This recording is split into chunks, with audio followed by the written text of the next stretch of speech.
સૌ વાલા મિત્રોને મારા જય સિયારામ। હું દુષ્યંત પાઠક શ્રી હનુમાનજી દાદાની અસીમ કૃપાથી આપની સેવામાં ઉપલબ્ધ છું।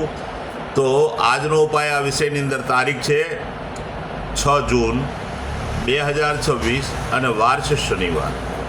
પંચાંગની જો વાત કરું તો અધિક જ્યેષ્ઠ મહિનો ચાલી રહ્યો છે, કૃષ્ણ પક્ષ ચાલી રહ્યો છે, શ્રવણ નક્ષત્ર ઇન્દ્ર યોગ છે, મકર રાશિનો ચંદ્ર અને વૃષભ રાશિનો સૂર્ય છે।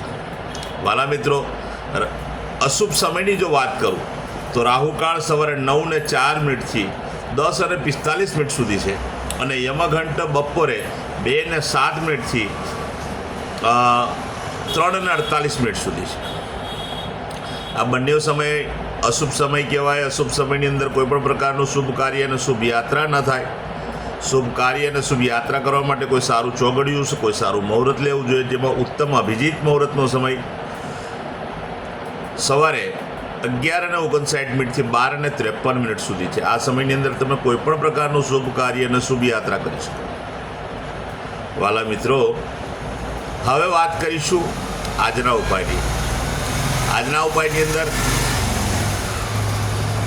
વહેલી સવારે તમે સ્નાન કરવા બેસો ત્યારે નાવાના પાણીની અંદર 5 ચમચી ગુલાબજળ પધરાવવાનું છે અને એ ગુલાબજળને પાણીમાં મિક્સ કરી તે પાણીથી જ નાહવાનું છે।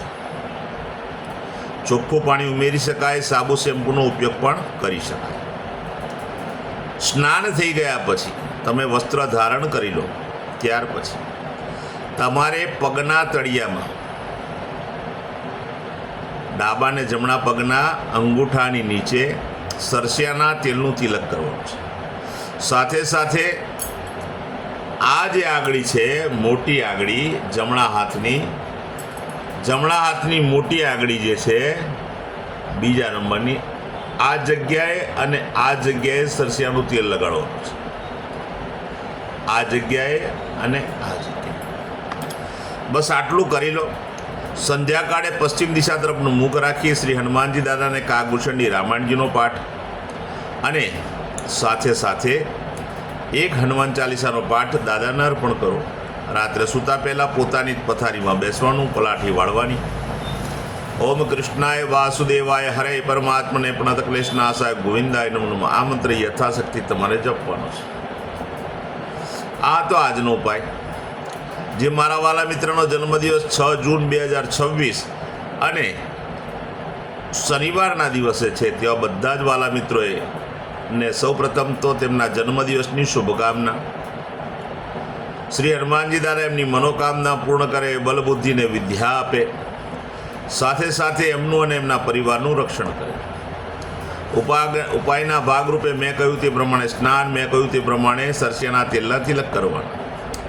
આટલું કાર્ય થઈ જાય ત્યાર પછી ગૌશાળાએ જવાનું, ગાયોની સેવા કરવાની, ગાયોને લીલું ઘાસનું દાન આપવાનું, તમારે ત્યાં જે ભોજન બન્યું હોય તે ભોજન ગાયને અર્પણ કરવાનું અને ખાસ ગાયની એક પરિક્રમા કરવાની।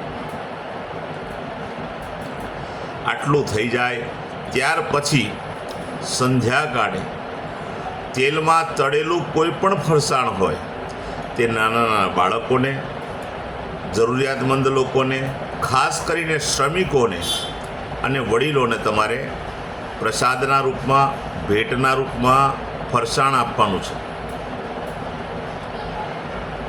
બસ આટલું જ કરી લો, આખું વર્ષ આનંદ સહિત પસાર થશે।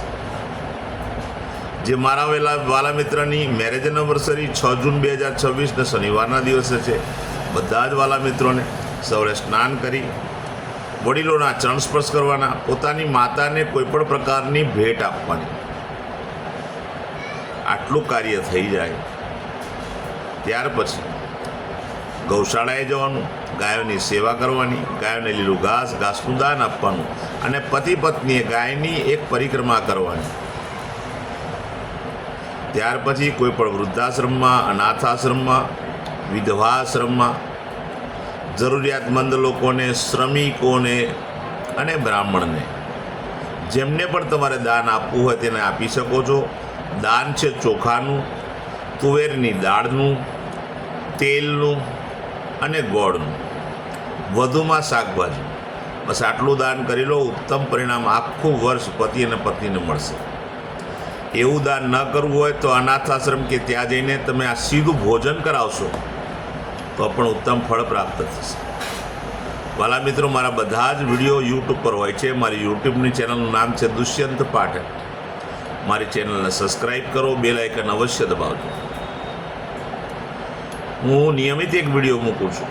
તમે બેલ આઇકન દબાયેલો હશે તો તમારા મોબાઈલ પર નોટિફિકેશન આવશે અને તમે મારો વિડીયો જોઈ શકશો. મારું ઇન્સ્ટાગ્રામ, મારું ફેસબુકનું પેજ, એનું નામ પણ દુષ્યંત પાઠક છે. મારા પેજને ફોલો કરો, લાઈક કરો અને પ્રાર્થના કરું છું મારા બધા વિડીયોને શેર કરજો. કારણ તમે જો વિડીયો શેર કરશો તો કોઈ જરૂરિયાતમંદ સુધી એ વિડીયો પહોંચી જશે. કોઈ સંઘર્ષમાં પડેલો વ્યક્તિ મારો વિડીયો જોશે, ઉપાય કરશે તો એના જીવનમાં પણ ભગવાન એને માર્ગ દેખાડશે. એટલે પ્રાર્થના કરું છું મારા બધા વિડીયોને શેર કરજો.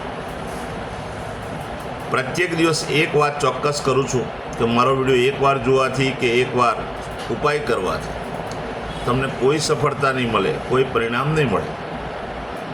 તમારે પરિણામ જોતું હોય તો નિયમિત મારો વિડીયો જોવો પડશે અને નિયમિત ઉપાય કરવો પડશે.